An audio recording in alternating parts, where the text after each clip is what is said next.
الحمدللہ رب العالمین الصلاۃ والسلام علی سید الانبیاء والمرسلین وعلی آلہ واصحابہ اجمعین اما بعد اعوذ باللہ من الشیطان الرجیم بسم اللہ الرحمن الرحیم ان اللہ وملائکتہ یصلون علی النبی یا ایہا الذین آمنوا صلوا علیہ وسلموا تسلیما اللہم صلی علی سیدنا و مولانا و نبینا محمد النبی الامی الکریم وعلی آلہ و اصحابہ اجمعین الصلاۃ والسلام علیک یا سیدی یا رسول اللہ وعلی آلک و اصحابک یا سیدی یا حبیب اللہ والصلاۃ والسلام علیک یا سیدی یا رحمۃ للعالمین وعلی آلک و اصحابک یا سیدی یا سیدی یا سیدی یا شفیع المذنبین۔ احباب گرامی قدر، بحمد اللہ تعالی آپ پچھلے اور گزشتہ سے پیوستہ جمعہ مبارک کو ایک ہی حدیث مبارکہ کے تحت سماعت فرما رہے تھے، جو حضرت سیدنا عامر بن ابصار رضی اللہ تعالیٰ سے مروی ہے کہ وہ بارگاہ بے کس پناہ میں حاضر ہوئے تھے اور انہوں نے چند ایک سوالات عرض کیے تھے اور میرے کریم آقا نے ان کے سوالات کے جوابات ارشاد فرمائے تھے۔ آپ یہ قبل ازیں سن چکے ہیں کہ حضرت سیدنا عامر بن ابصار فرماتے ہیں کہ آتیت رسول اللہ صلی اللہ تعالی وسلم، آتیت رسول اللہ، میں اللہ کے نبی کے دربار انور میں حاضر ہوا تھا، فقلت یا رسول اللہ من معک، یا رسول اللہ اس امر میں، من معک علی ھذا الامر، اس امر دین میں آپ کے ساتھ کون کون سے لوگ شامل ہیں؟ آپ یہ سن چکے ہیں کہ آپ مردوں میں چوتھے نمبر پر ایمان لانے والے ہیں۔ حضرت سیدنا علی مرزا، صدیق اکبر اور زید بن حارثہ ان کے بعد یہ ایمان لانے والے ہیں، کیونکہ یہ ابتدا میں ایمان لائے تھے۔ ان پوچھا یا رسول آپ کے ساتھ کون کون ہیں؟ تو میرے قریب نے فرمایا تھا کہ الحر والعبد، میرے ساتھ آزاد بھی ہیں اور غلام بھی ہیں، مجھ پر سارے ایمان لانے والے ہیں۔ پھر انہوں نے عرض کیا تھا اے اللہ کے نبی علیہ السلام ارشاد فرمائیے مل اسلام، اسلام کیا ہے؟ تو میری کریم آقا نے ارشاد فرمایا تھا طیب الکلام و اطعام الطعام، اپنے کلام کو، گفتگو کو طیب و طاہر بنا لینا اور لوگوں کو کھانا کھلانا۔ آپ اس کے تحت بالحمدللہ تعالی پچھلے جمعۃ المبارک اور اس سے پچھلے جمعۃ المبارک کو بھی سن چکے ہیں کہ میرے نبی نے جو اسلام کی یہ تعریف بیان فرمائی تھی، اس کا حقیقی طور پر معنی کیا ہے؟ بحمدللہ تعالی آپ نے پچھلے دو جمعے اسی موضوع پہ سنا۔ فرماتے ہیں پھر میں نے عرض کیا تھا اے اللہ کے نبی علیہ السلام، فرماتے قلت، میں نے عرض کیا تھا مل ایمان، مجھے فرمائیے کہ ایمان کیا ہے؟ یا رسول اللہ فرمائیے ایمان کیا ہے؟ تو قال الصبر والسماحۃ، میرے نبی نے فرمایا تھا کہ صبر اور سماحت کا نام ایمان ہے۔ اور یہ عرض کیا تھا اللہ کے نبی علیہ السلام فرماتے ہیں کہ قال قلت، میں نے عرض کیا تھا ای الایمان افضل، بہترین ایمان کیا ہے؟ تو میرے نبی نے فرمایا تھا قال خلق حسن، میرے کریم نے فرمایا تھا کہ اخلاق حسنہ بہترین ایمان ہے۔ ایمان اور اسلام کی دو جدا جدا تشریحات کی گئی ہیں۔ پہلے پوچھا تھا اسلام کیا ہے، پھر پوچھا تھا ایمان کیا ہے۔ ظاہر ہے کہ اسلام کوئی اور شے ہے، ایمان کوئی اور شے ہے۔ اگر دونوں چیزیں ایک ہی ہوتی تو میرے کریم آقا ایک ہی تشریح بیان فرما کے فرما دیتے بھائی یہی ایمان ہے، یہی اسلام ہے۔ یاد رکھیے اسلام کا تعلق جسم ظاہر کے ساتھ ہے، ایمان کا تعلق باطن کے ساتھ ہے۔ میں اس کی آپ کو مثال دے کے سمجھاتا ہوں تاکہ بات سمجھنا آپ کے لیے آسان ہو جائے۔ اللہ نے حکم دیا نماز ادا کرو، اقیم الصلاۃ، اب اس کا انکار کفر ہے۔ اللہ نے ارشاد فرمایا کہ نماز ادا کرو، اس کا انکار کفر ہے۔ اسلام اس میں کیا ہے؟ نماز کے ادا کرنے کا طریقہ اور تعداد، یہ اسلام ہے۔ آپ جانتے ہیں کہ سب سے پہلے جب رب کائنات نے میرے نبی کو نمازیں عطا کی ہیں، عرش پر بلا کر ان کی تعداد کتنی تھی؟ کتنی تعداد تھی؟ پھر ترمیم ہو کے کتنی رہ گئی؟ 5۔ یہ اسلام ہے، ہم 50 کو بھی مانتے ہیں، 5 کو بھی مانتے ہیں، یہ کیا ہے؟ اسلام ہے۔ اور آپ یہ جانتے ہیں ہمارا پہلا قبلہ کدھر تھا؟ بیت المقدس، پھر تبدیل ہو کر کیا ہو گیا؟ پتہ چلا کہ اسلام میں یہ تغیر و تبدل ممکن ہے، ترمیم عبادت میں ہو سکتی ہے، لیکن ایمان کیا ہے؟ اللہ ایک ہے، اللہ رسول اللہ اس کے رسول ہیں، 1,00,000 کئی ہزار پیغمبر تشریف لائے، اللہ نے کتابوں کو نازل فرمایا، اللہ کے فرشتے ہیں، قیامت آئے گی، جنت ہے، جہنم ہے، ان ساری چیزوں کا تعلق ایمان کے ساتھ ہے۔ اب یہ نہیں ہو سکتا کہ کوئی آدمی یہ کہے پہلے 50 نمازیں تھیں اور اب 5 رہ گئیں۔ اگر 50 اور 5 میں ترمیم ہو سکتی ہے تو میں کہتا ہوں میں 50,000 نبیوں کو مانتا ہوں، باقیوں کو نہیں مانتا، کافر ہو جائے گا۔ اس پہ ترمیم کی اجازت نہیں ہے۔ کوئی ہاتھ اپنے کندھوں تک اٹھائے، کوئی ہاتھ اپنے کانوں کی لو تک اٹھائے، کوئی ہاتھ سینے پر باندھے، کوئی ہاتھ اپنی ناہ پر باندھے، کوئی ہاتھ دونوں کھلے چھوڑ دے، یہ مذہب ہے، اسلام ہے، ایمان نہیں ہے۔ یاد رکھیے یہ کیا ہے؟ مذہب ہے، اسلام ہے، ایمان نہیں ہے۔ ایسے کرنے میں کوئی آدمی کافر نہیں ہوگا۔ امام اعظم ابو حنیفہ رحمہ اللہ تعالی علیہ فرماتے ہیں کہ اپنے ہاتھوں کو کانوں کی لو تک اٹھا۔ امام احمد بن حنبل کہتے ہیں اپنے کندھوں کے برابر اٹھا۔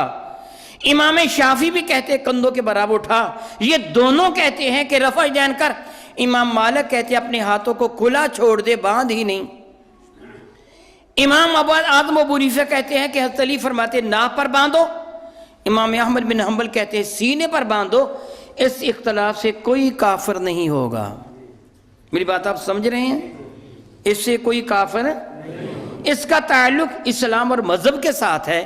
ہر امام نے اپنے اپنے طور پر تحقیق کی ہے جو اس کے نزدیک سب سے اعلیٰ بات تھی۔ بطور مثال امام اعظم ابو حنیفہ رحمہ اللہ تعالی علیہ، آپ کی عادت ہے فقہ حنفیہ کو یہ رب کائنات نے شرف عطا فرمایا ہے کہ امام اعظم ابو حنیفہ رحمہ اللہ تعالی نے تنہا یہ مذہب حنفیہ، یہ آپ نے تنہا یہ تجویز نہیں فرمایا کہ کیسے کیسے کر کے کیا جائے، بلکہ فقہ حنفیہ میں حضرت امام اعظم نے یہ التزام فرمایا کہ 40 کے قریب آپ کی مجلس شورا میں وہ محدثین تھے جن کو زبانی لاکھوں حدیثیں یاد تھیں۔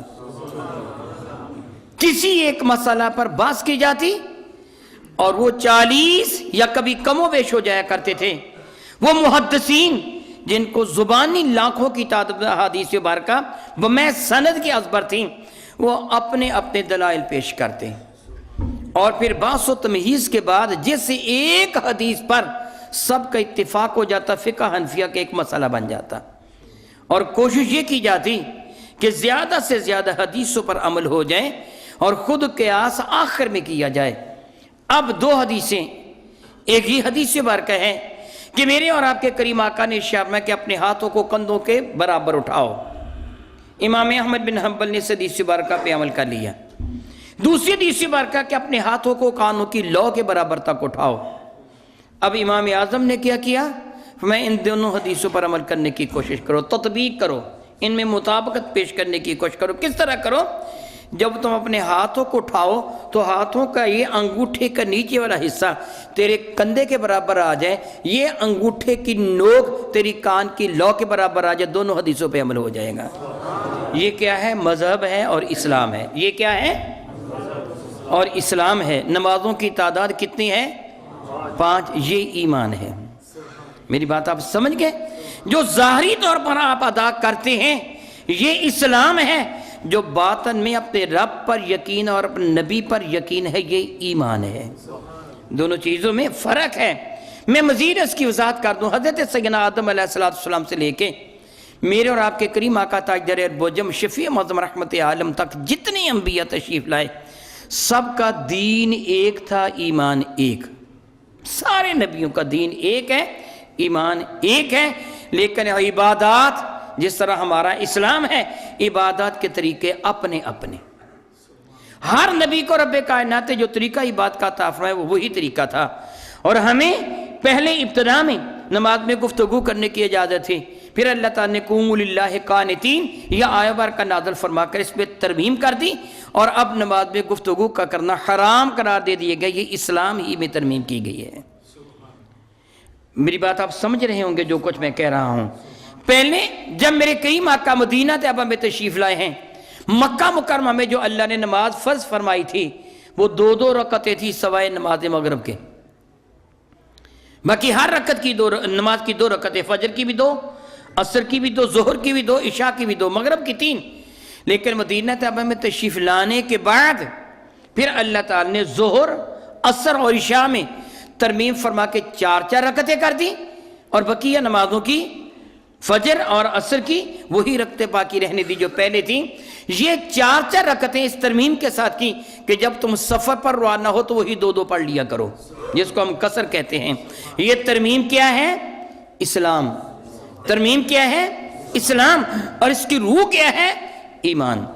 اب میرے نبی سے انہوں نے عرض کیا یا رسول اللہ ایمان کیا ہے؟ اسلام کا تو پتہ چل گیا کہ اسلام جس میں ظاہر کی عبادت کو کہا جاتا ہے۔ ہماری شریعت محمدی ہے، موسیٰ کلیم اللہ کی شریعت موسوی تھی، حضرت عیسیٰ کی شریعت عیسوی تھی، یعنی ان کی اپنی اپنی شریعت، ہماری اپنی شریعت ہے۔ سب سے پہلے صاحب شریعت نبی حضرت نوح ہیں۔ حضرت نوح سے پہلے شریعت کا معنی ہوتا ہے آئین، قانون، اصول و ضوابط کہ جن کے مطابق زندگی کو بسر کیا جائے۔ عام طور پر ایک لکھا ہوتا ہے یہ شارع عام ہے، یہ شارع عام نہیں ہے۔ شارع کا معنی راستہ ہوتا ہے، وہ راستہ جس پر چل کر بندہ اپنے رب تک پہنچ جائے، اصطلاح میں شریعت کہلواتا ہے۔ سادہ سے لفظوں میں اب یوں سمجھیں گے تو ہر نبی کی شریعت اپنی حضرت سیدنا آدم علیہ السلام کے زمانہ میں شریعت والا کیا تھی آپ بہت اچھی طرح جانتے ہیں۔ ایک حمل کے بیٹے بیٹی کا دوسرے حمل کے بیٹے بیٹی سے نکاح کر دیا جاتا تھا، یہ حضرت آدم کے ہاں شریعت تھی۔ اور یہ جو حرام ہوا حضرت نوح کے زمانہ میں آ کے حرام ہوا ہے، جب ایک حمل کے بیٹے بیٹی کا دوسرے حمل کے بیٹے بیٹی سے نکاح نہیں کیا جائے گا، حرام قرار دے دی گیا۔ گویا جو آدم کی شریعت میں حلال تھا وہ نوح علیہ السلام کی شریعت میں حرام قرار دے دیا گیا۔ حضرت سیدنا یوسف علیہ السلام کی ایک شریعت تھی کہ ان کے باپ نے، ان کی ماں نے، ان کے سارے بھائیوں نے حضرت یوسف کو سجدہ کیا تھا، یہ ان کی شریعت میں جائز تھا، ہماری شریعت میں حرام۔ گویا ہر نبی کی اپنی اپنی شریعت ہی، اسی طرح ہماری شریعت اسلام ہے، اور اللہ اس کے رسول پر یقین رکھنا، اللہ تعالیٰ کی کتابوں پر، جنت پر، دوزخ پر، جہنم پر، قیامت پر، ان ساری چیزوں پر یقین رکھنے کا نام ایمان ہے۔ میں امید رکھتا ہوں کہ آپ کو پتہ ضرور چل گیا ہوگا کہ ایمان کیا ہے اور اسلام کیا ہے۔ ایمان ذرا بھی اس میں معمولی سی ترمیم بھی کفر ہے، لیکن اسلام مذہب یہ جائز ہے، اس پہ ترمیم جائز ہے۔ جس طرح بھی میں نے کہا کہ یہ ہاتھ کانوں تک اٹھانا بھی مذہب ہے، کندھوں تک اٹھانا بھی مذہب ہے، سینے پر باندھنا بھی مذہب ہے، اور ناک پر باندھنا بھی مذہب ہے۔ ایسے کرنے سے کوئی کافر نہیں ہوگا، یہ مذہب ہے، لیکن دین کیا ہے؟ اللہ اور اس کے رسول کو ماننا۔ اب آگے بڑھیے، میں عرض کر رہا تھا حضرت سیدنا عامر بن ابسہ کہتے میں نے عرض کیا اللہ کے نبی ایمان کیا ہے؟ قال الصبر والسماحہ، میرے نبی نے فرمایا کہ ایمان کی پہلی نشانی صبر ہے اور دوسری سماحت ہے۔ صبر کا معنی ہوتا ہے رکنا، صبر کا معنی کیا ہے؟ رکنا۔ جس طرح بحمدللہ تعالیٰ ثم الحمدللہ تعالیٰ میرے نبی فرماتے ہیں کہ رمضان صبر کا مہینہ ہے، وَهُوَ شَهْرُ الصَّبْرِ، رمضان صبر کا مہینہ ہے۔ اس میں صبر کرنا کیا ہوتا ہے؟ اپنے آپ کو کھانے سے، پینے سے، خواہشات نفسانیہ کی تکمیل سے حالت روزہ میں روک کے رکھنے کا نام روزہ ہے۔ حالت صوم میں روک کے رکھنے کا نام، صوم کا معنی بھی رکنا ہی ہوتا، سامہ تری ہو ہوا کا رک جانا۔ صبر رکنا اور استقامت کے ساتھ رک جانا۔ اپنی عام گفتگو میں لفظ صبر کو بھی استعمال کرتے ہیں۔ کوئی آدمی آپ کے پاس آئے، پہلے مجھے دے دے، پہلے مجھے دے دے، آپ کہتے ہیں ذرا یہی کہتے ہیں، اس کا معنی کیا ہوتا ہے؟ ذرا رک جا۔ کیا معنی ہوتا ہے؟ ذرا رک جا، تیری باری آئے گی میں تجھے دے دوں گا، ابھی تو صبر کر۔ جزا و فضا، کسی کا کوئی فوت ہو جائے، کسی پر کوئی مصیبت آ جائے، کوئی پریشانی کسی پہ حملہ آور ہو جائے، اس کے بدلہ میں شور و گل نہ مچانا، جزا فضا نہ کرنا، ماتم نہ کرنا، اپنے رب کی رضا پر راضی رہتے ہوئے اپنے اوپر کنٹرول کا لینے کا نام کیا ہے؟ معلوم یہ ہوا کہ اللہ کی رضا کی خاطر اپنے آپ کو محدود کر لینا، کنٹرول کا لینا، حدود الہیہ سے تجاوز نہ کرنے کا نام صبر ہے۔ جب بندہ اپنے مولا کو راضی کرنے کے لیے اپنے اوپر پابندیاں لگاتا ہے کہ میرا رب راضی ہو جائے، یہ چیز مجھے بڑی مرغوب ہے، میری رغبت اس چیز کی جانب ہے، میں یہ چیز حاصل کرنا چاہتا ہوں، لیکن میرا رب ناراض ہو جائے گا، اس لیے اب میں حاصل نہیں کروں گا، اپنے آپ کو اس بات سے روک لیں، اسے کیا کیا ہے؟ صبر۔ اب رب کائنات اس کو اجر کیا عطا فرماتا ہے؟ ایک تو یہ فرماتا ہے کہ انما یوفی الصابرون اجرہم بغیر حساب، میں ان لوگوں کو جو صبر کرنے والے ہیں اتنا اجر دوں گا جو ان کے احاطہ حساب سے ماورا ہوگا، یہ نہیں پائیں گے۔ اور سب سے اعلیٰ بات کیا ہے؟ ان اللہ مع الصابرین، اللہ تعالی کی معیت میں ہیں صبر کرنے والے۔ ان اللہ مع الصابرین، اصحاب الصابرین نہیں ہے، ان اللہ مع الصابرین۔ میں اس کی بات سمجھاتا ہوں، میں نے کہا صحاب الصابرین، یہ نہیں کہ اللہ تعالیٰ ان کا ساتھی ہے، نہیں، صبر کرنے والے اللہ کی معیت میں ہیں، اللہ کی معیت میں۔ معیت اور ساتھی، اس میں فرق کیا کیا جائے گا اردو کے اندر؟ میں اس کی آپ کو مثال دے کے سمجھاتا ہوں۔ حضرت سیدنا یوسف علیہ السلام کو اللہ تعالیٰ جل وعلا نے اس واقعہ کا تذکرہ فرمایا جب آپ کو جیل میں بھیجا گیا، تو حضرت یوسف علیہ السلام نے ان لوگوں سے جو جیل میں آپ کے ساتھی، فرمایا یا صاحب یا سجنی، اے میرے جیل کے ساتھیوں، اے میرے جیل کے۔ یہاں اللہ تعالیٰ نے صبر کرنے والے کو اپنا ساتھی قرار نہیں دیا، اپنی معیت کا اعلان کیا ہے۔ میں اس سمجھانے کی کوشش کروں گا تاکہ آپ میری بات کو سمجھ جائیں۔ آپ کا پروگرام بنا کہ میں لاہور جاؤں گا، آپ فیصل آباد سے گاڑی میں بیٹھے یا مانا والا سے گاڑی میں بیٹھے، تو جس گاڑی میں آپ سوار ہوئے اس گاڑی میں پہلے سواریاں بیٹھی ہوئی تھیں، آپ نے ایک نگاہ دوڑا کے دیکھا ایک سیٹ پر ایک بندے کی جگہ خالی تھی، آپ اس پر بیٹھ گئے۔ پہلے سے اس سیٹ پر ایک یا دو بندے بیٹھے ہوئے تھے، ساتھ آپ بھی بیٹھ گئے۔ آپ نے اپنے ساتھی سے پوچھا کہ آپ کہاں جا رہے ہیں؟ اس سے کہا کہ لاہور۔ آپ کا کہاں کا پروگرام تھا؟ کہاں کا تھا؟ اب یہ سفر میں آپ کا ساتھی ہے، بس میں آپ کا ساتھی ہے، لاہور جانے میں آپ کا ساتھی ہے۔ آپ سفر کرتے ہوئے شاہ کوٹ پہنچ گئے۔ جب شاہ کوٹ گئے، بس جا کے اڈے پہ رکی تو اچانک ایک شخص، حیران شخص بس پہ سوار ہوا، وہ ایسے ایسے دائیں بائیں دیکھنے لگا، اس کی نظر آپ کے ساتھ بیٹھے ہوئے شخص پر پڑی، وہ تیزی سے آگے بڑھا، اس کے گریبان کو پکڑ لیا۔ وہ بدماش کہاں جا رہا ہے؟ پکڑ لیا اس کو، اٹھ، بھاگ رہا ہے، اور میرے پیسے لے کے تو بھاگا ہے، چوری کر کے بھاگا ہے، میں اس وقت سے تیرے پیچھے لگا ہوا ہوں، میں نہیں جانے دوں گا تجھے۔ یہ کہہ کر اسے بس سے نیچے اتار لیا، وہ اتار کے لے گیا۔ بس وہاں کھڑی رہی، 5 منٹ 10 منٹ 15 منٹ ہو گئے، وہ بندہ نہیں آیا۔ اب آپ بس سے اتر جائیں گے یا بس والے کو کہیں گے بس آگے چلا؟ کیا کہیں گے؟ بس وہ کہیں گے یار ایک بندے کو اتار کے لے گئے ہیں، میں انتظار کرتا ہوں وہ آئے، ہم جائیں۔ تو آپ کیا کہیں گے؟ ہم اس کے کو ٹھیکیدار ہیں، لیٹ ہو رہے ہیں، بس چلا۔ دوسرے بھی یہی کہیں گے بس چلا۔ کیا وہ سب کا ساتھی نہیں تھا بس میں؟ بتائیے بھلا، کوئی بندہ اس کے ساتھ بس سے نیچے اترے گا؟ کہے گا لے گئے، ہم کیا کریں؟ ان کا اپنا معاملہ ہے، ہمارا کیا ہے؟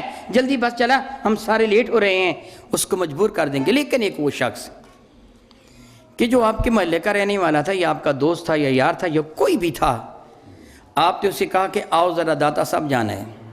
آپ اس کو ساتھ لے کر بس پر سوار ہوئے۔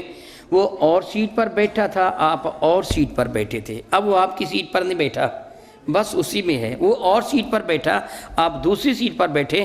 آپ اس کو اپنے ساتھ لے کے جا رہے، معیت میں ہے، اب شاہ کوٹ میں کوئی آ کر اس چکا اسے گریبان سے پکڑ کر نیچے اتارے، آپ بس میں بیٹھے رہیں گے کہ آپ بھی اتر جائیں گے؟ جی کیوں؟ پہلے کے لیے تو نہیں آپ اترے تھے، اس کے لیے اتر جائیں گے؟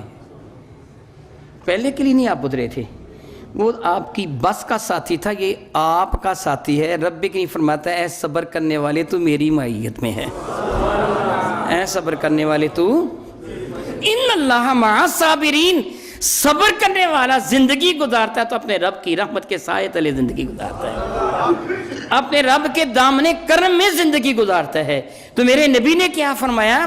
اس جو ایمان ہے اس کی پہلی سیڑھی کیا ہے؟ صبر، استقامت۔ رب کائنات قرآن مجید فرقان میں دوسری جگہ ارشاد گرامی کر فرماتا ہے ان الذین قالوا ربنا اللہ ثم استقاموا، وہ لوگ جنہوں نے کہہ دیا ہمارا رب اللہ تعالی ہے، پھر اس قول پر مضبوطی سے ڈٹ گئے، صبر کیا۔ پھر طوفان آئے ظلم و ستم کے، آندیاں چلیں مشکلات کی، دیکھتے ایک کوئلوں پہ لٹایا جائے، ایک ایک عضو کو جدا کر دیا جائے، سولی دے دیا جائے، ٹکڑے ٹکڑے کر دیے جائیں، ان کے پائے استقلال میں لغزش نہیں آتی، صبر و استقامت سے ڈٹے رہتے ہیں۔ صحابہ کی مبارک زندگیوں کو دیکھیے، پتہ چل جائے گا صبر کس چیز کا نام ہے، استقامت کس چیز کا نام ہے۔ صحابہ کے ساتھ کیا کچھ کیا گیا، اہل بیت مصطفیٰ کے ساتھ کیا کچھ کیا گیا، جب ان کے پائے استقلال میں لغزش نہ آئی تو رب کیا فرماتا ہے؟ ان الذین قالوا ربنا اللہ، جنہوں نے یہ اقرار کر لیا ہمارا رب اللہ تعالی ہے، اب خواہ کچھ بھی کیوں نہ ہو جائے ہم اپنے رب کی رضا سے پیچھے ہٹنے والے نہیں، ہم صبر کرنے والے ہیں، ڈٹے ہوئے ہیں۔ تو رب کریم فرماتا ہے ان کے لیے کیا ہے؟ تتنزل علیہم الملائکہ، ان کی زیارت کے لیے آسمان کے فرشتے اترتے ہیں، ان کو عزت و عظمت کی اتنی بلندی تک پہنچا دیا جاتا ہے، ان پہ اللہ تعالیٰ کے تتنزل علیہم الملائکہ، ان پر اللہ کے فرشتے اترتے ہیں اور کیا کہتے ہیں؟ اللہ تخافوا ولا تحزنوا، تم کو مبارک ہو، نہ کوئی ڈر نہ کوئی غم کرو، تمہارے لیے جنت کے دروازے کھولے ہیں۔ اللہ تخافوا ولا تحزنوا وابشروا بالجنہ، ان کو جنت کی خوشخبری سنائی جاتی ہے۔ یہ کن کو؟ جو صبر و استقامت کے کوہ گراں ہوا کرتے ہیں، جن کے پاس استقلال میں لغزش نہیں آیا کرتی۔ تو میرے نبی نے بڑے ہی پیارے انداز میں ارشاد گرامی قدر فرمایا کہ ایمان کا پہلا درجہ کیا ہے؟ ایمان کیا ہے؟ الصبر، کہ رب کو رب مان کر مضبوطی سے ڈٹ جا، اب کچھ بھی کیوں نہ ہو جائے، تیرے بدن کے ٹکڑے ٹکڑے ہو جائیں، اپنے رب کا انکار نہ کرنا، اپنے رسول کا انکار نہ کرنا، ضروریات دین کا انکار نہ کرنا۔ اہل بیت مصطفیٰ کریم میں امام حسین کے لیے کیا کہا جاتا ہے کہ صبر کا پیک کرتے، کوہ گراں تھے صبر کے، سب کچھ برداشت کر لیا، لیکن جو کہہ جو دیا میرا رب اللہ ہے، بس اب خواہ کچھ بھی کیوں نہ ہو جائے۔ حضرت بلال حبشی کے ساتھ کیا کیا گیا؟ مسلمانوں کی آنکھوں میں گرم سلاخیں کر کے پھیر دی جاتی تھی، مگر وہ کہتے تھے جسم کے ٹکڑے ٹکڑے ہو جائیں قبول کر لیں گے، لیکن اب نہ رب کا انکار ہوگا نہ مصطفیٰ کریم کا انکار ہوگا، اب ہم انکار اس کا نہیں کریں گے۔ رب کائنات فرماتا ہے یہ وہ لوگ ہیں جن کی زیارت کے لیے فرشتے اترتے ہیں۔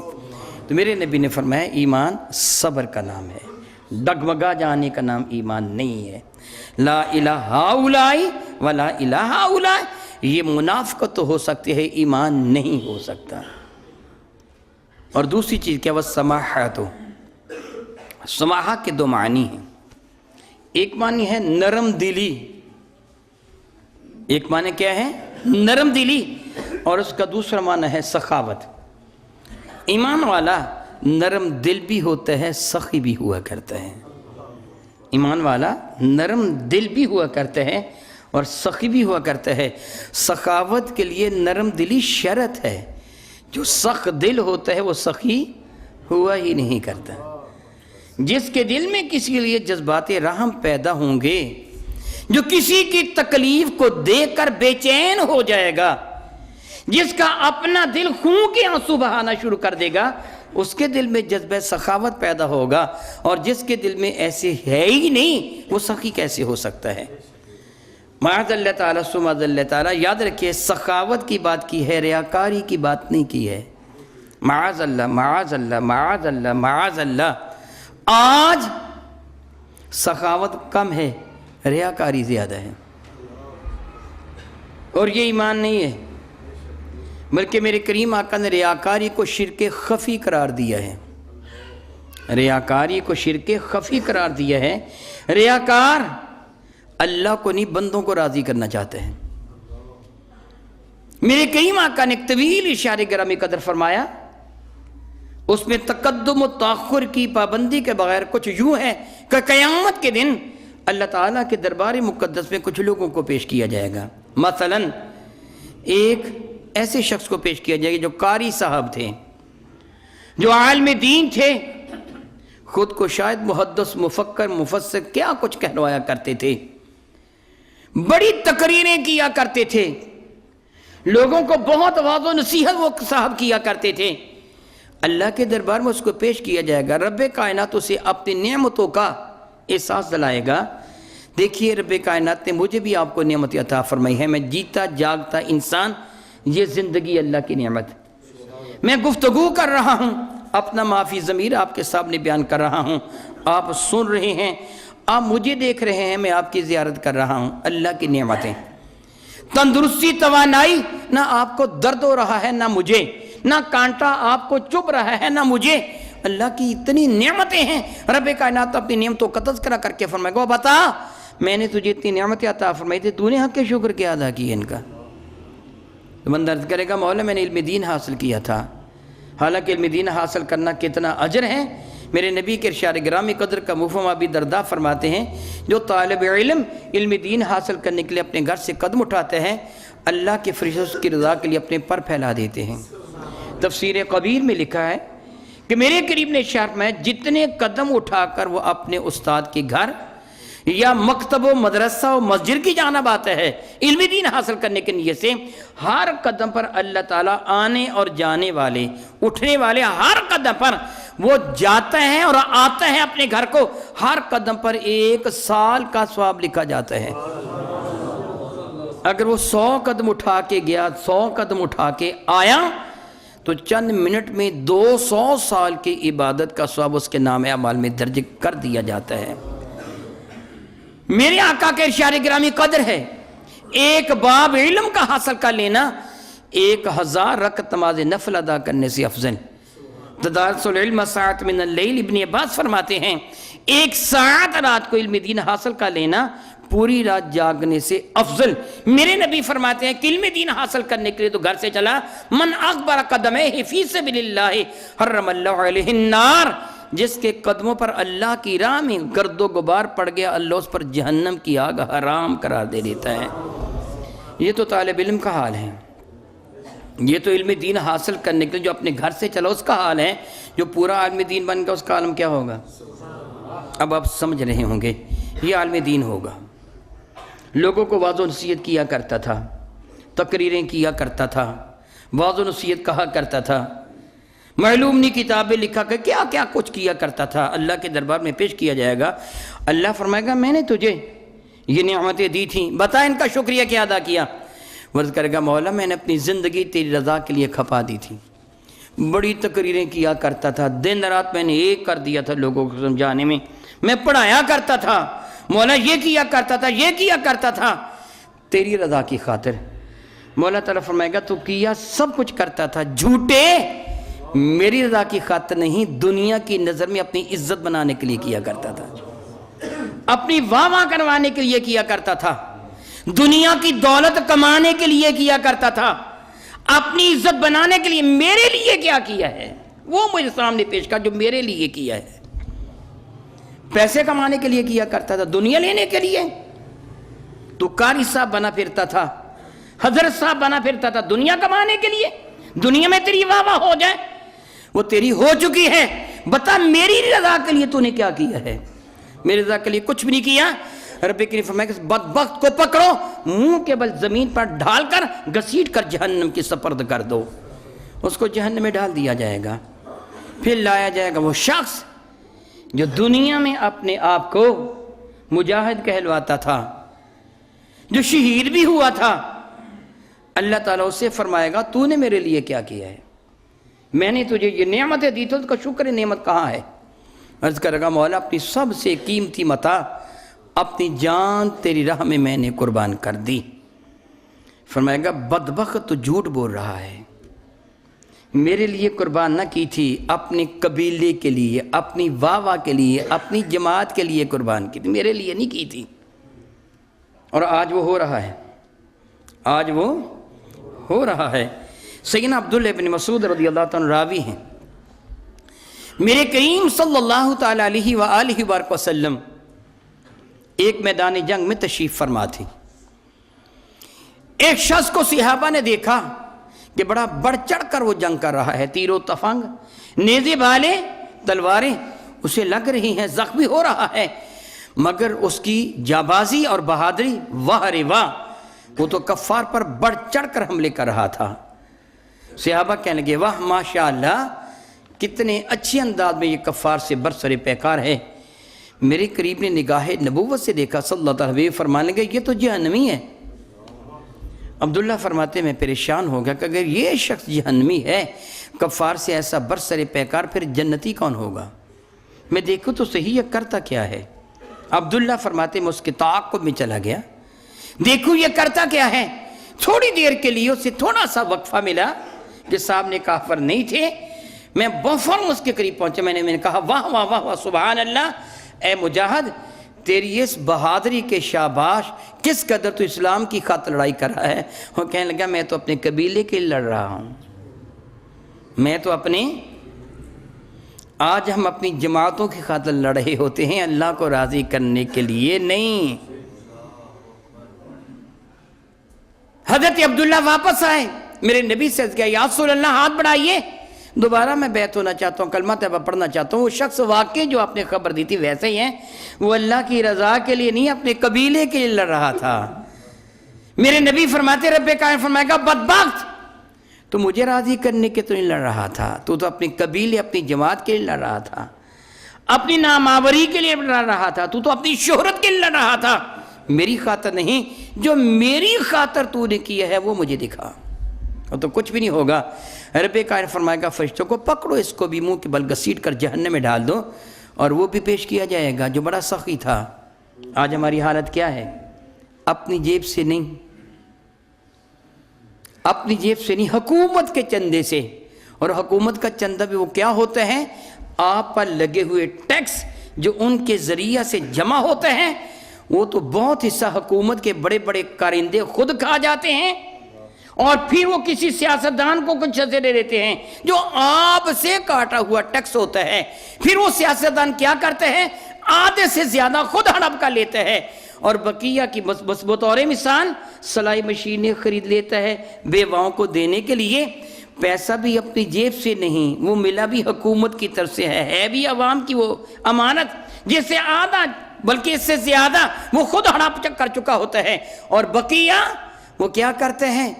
وہ مشینیں بھی دینی ہے نا، میڈیا والوں کو بلاتا ہے، تصویر لو میں مشینیں دے رہا ہوں، دیکھو بیواؤں کو، یہ تو نے اپنے باپ کے وراثت سے تو مشینیں نہیں دی ہیں، عوام کا وہ ٹیکس تھا جو عوام نے دیا تھا، حکومت نے آدھا چوتھائی حصہ تجھے دیا، باقی سارا وہ کھا گئے، اس میں سے بھی آدھا گھپلا تو نے کر دیا، اور بقیہ کی مشینیں دے رہے ہیں، اور یہ فخر سے کہتا ہے دیکھو میں مشینیں بانٹ رہا ہوں۔ یہ ریاکاری بدترین ریاکاری ہے، اور یہ شرک کے قریب ہے۔ میرے نبی نے فرمایا ریاکار نہیں، سخی اللہ کا محبوب ہے وہ شخص جو کام کرتے ہیں تو مولا کی رضا کی خاطر۔ یاد رکھیے میں آپ کے سامنے گفتگو کر رہا ہوں، آپ میری باتوں کو سن رہے ہیں، آپ کو میری باتیں اچھی لاگتی ہوں گی، مگر میرے دل کی کیفیت کیا ہے اس کا آپ کو کوئی علم نہیں ہے، یہ میرا اللہ جانتا ہے۔ میرا یہ ظاہر آپ سے گفتگو کرنا یہ اسلام ہے، میرا باطن جس سے میرا رب واقف ہے وہ میرا ایمان ہے۔ یہ ظاہر جو میری گفتگو ہے آپ کہیں گے بہت اچھی ہے، اچھا میں تب ہوں گا جب میری گفتگو میرے قلب و ذہن کے مطابق ہوگی۔ اگر میرے دل میں صفائی نہیں تو گفتگو ہی گفتگو ہوگی۔ میرے دل میں اگر معاذ اللہ تعالیٰ ثم معاذ اللہ اس کے برعکس ہے پھر ایمان نہیں ہوگا۔ میرے نبی نے ایمان کی صفت یہ بتائی ہے کہ صبر ہوگا اور سخی ہوگا۔ یاد رکھیے دلوں کی کیفیت کا مالک اللہ رب العزت جل وعلا ہے۔ میں بھی دعا کرتا ہوں اور آپ بھی دعا کیجئے کہ اللہ تعالیٰ ہمارے دل جو تیرے دست سے قدرت میں ہے مولا تعالیٰ صراط مستقیم پہ رکھ۔ حقیقت یہی ہے ہمارے دل اللہ تعالیٰ کے ہاتھ میں ہیں، میرا دل میرے ہاتھ میں نہیں ہے۔ حضرت سیدنا شجاع رضی اللہ تعالیٰ عنہ میرے نبی کے دربار میں حاضر ہوئے تھے ایک قبیلے کے ساتھ۔ یہ بات میری ذہن میں رکھیے، دعا مانگنے میں آسانی ہو جاتی ہے۔ یہ جو میں عرض کر رہا ہوں نا، یہ ذہن میں رکھیں گے نا تو پھر دعا مانگنے میں آسانی ہو جاتی ہے، بارگاہ رب العزت میں عرض کرنے کا کوئی طریقہ آ جاتا ہے۔ حضرت اشجع رضی اللہ تعالیٰ بارگاہ رسالت مآب میں حاضر ہوئے اور العمل کیا تھا، یہ قبیلے کے ساتھ آئے تھے، قبیلے کے سربراہ تھے۔ اشجع اسے کہتے ہیں کہ جس کے چہرے پر داغ ہو۔ حضرت اشجع رضی اللہ تعالیٰ کے بچپنے میں گھوڑے نے کھول ان کے منہ پہ رکھ دیا تھا، ان کے منہ پہ زخم ہو گیا تھا، اس زخم کی وجہ سے ان کو اشجع کہا جاتا تھا۔ حضرت اشجع بارگاہ رسالت مآب میں ایک قبیلے کے ساتھ آئے۔ قبیلے کے افراد جلدی جس طرح بعض لوگوں کی عادت ہوتی ہے، سامان اپنا رکھا مدینہ طیبہ سے باہر اپنے خیموں میں رکھا اور جلدی بارگاہ رسالت مآب میں اسی وقت حاضر ہو گئے۔ ابھی تھکاوٹ کے آثار و راستے کا گرد و غبار وغیرہ ان پر پڑا ہوا تھا۔ میرے نبی کے دربار انور میں حاضر ہوئے، کریم کو سلام عرض کیا، میرے کریم نے ان کو بہت زیادہ دعائیں دیں۔ پھر حضرت اشجع نہیں آئے، حضرت اشجع آئے تب آئے، آپ نے کبھی اپنا سامان رکھا، سامان رکھنے کے بعد غسل کیا، غسل کر کے صاف ستھرا لباس پہنا، صاف ستھرا لباس پہن کے خوشبو میں خود کو بسایا اور بڑا اہتمام کر کے میرے نبی کے دربار میں ان کو دیکھ کر میرے قریب مسکرا دیے۔ فرمایا کہ اشجع تیری دعاتیں اللہ کو بڑی پسند ہیں۔ ایک آنا کہ اپنے آپ کو ذلیل نہیں کرنا، آنا کیا ہے؟ اپنے آپ کو ذلیل نہیں کرنا۔ میرے نبی فرماتے ہیں صلی اللہ علیہ وسلم جو اللہ اور قیامت کے دن پہ یقین رکھتا ہے الزام والی جگہ بھی کھڑا نہ ہو، بچے اپنے آپ کو، بچائے، مسلمان ہے، جس طرح یہ اپنے آپ کو گندگی سے بچاتے اس طرح الزام والی جگہ بھی کھڑا نہ ہو۔ اس پر الزام لگانا اچھی بات ہے، اپنی عزت کی حفاظت کریں۔ یا تم اپنی عزت کی حفاظت کرتے ہو، اللہ کو یہ بات بڑی پسند ہے۔ اور دوسرا تم بردبار ہو، اگر کوئی قصور کر دیتا ہے تم اس کو معاف کر دیتے ہو۔ یہ دو عادتیں اللہ کو، بات قابل غور ہے، اشجع تیری یہ دو عادتیں اللہ کو بڑی پیاری ہیں۔ سارے بتا دو، اشجع یہ تیری دو عادتیں اللہ کو بڑی پیاری ہیں۔ حضرت اشجع نے عرض کیا یا رسول اللہ میری یہ عادتیں بنائی کس نے ہیں؟ میری یہ عادتیں جو اللہ کو پیاری ہیں بنائی کس نے ہیں؟ میرے قریب مسکرا دیے، فرمانے لگے اشجع اللہ نے۔ جھک گئے اللہ کی حضور سجدہ میں، مولا تیرا کرم ہے، خود ہی عادتیں بنا دی، خود ہی پسند کر لیں۔ عادتیں تو اللہ بناتے ہیں نا۔ اب اپنے رب کے حضور یہ دعا کیا کیجئے مولا میری عادت وہ بنا جو تجھے پسند ہو، تیرے نبی کو پسند ہو۔ اپنے رب کے دربار میں یہ دعا مانگا کیجئے مولا اپنی عادتوں پر مجھے کنٹرول نہیں ہے، میں تو بے وقوف ہوں، میں تو گناہ گار و سیاکار ہوں، مولا عادتیں بنانا تیرا کام ہے، میری حفاظت کرنا تیرے دست سے قدرت میں ہے۔ مولا میری عادت وہ بنا جو تجھے بھی پسند ہو، تیرے نبی کو بھی پسند ہو، مجھے ایسی عادت سے محفوظ رکھ جس کو تو نہ پسند کرے یا تیرا نبی نہ پسند کرے۔ آمین۔ وما علینا الا البلاغ المبین۔